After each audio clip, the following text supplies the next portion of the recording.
Navbatdagi o'rintuq jarayonimiz Andijon viloyati Oltinko'l tumanidagi ishlab chiqarish korxonamizdan biriga avtomatik darvozamiz hamda yoniga kaltkasi bilan birgalikda o'rnatib berganmiz.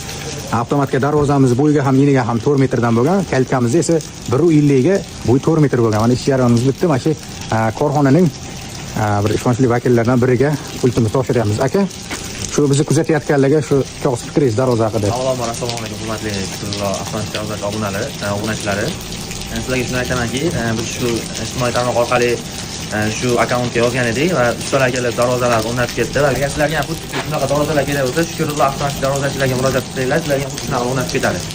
Alloh o'zini aka. Salomat bo'ling. Sizlarga omad.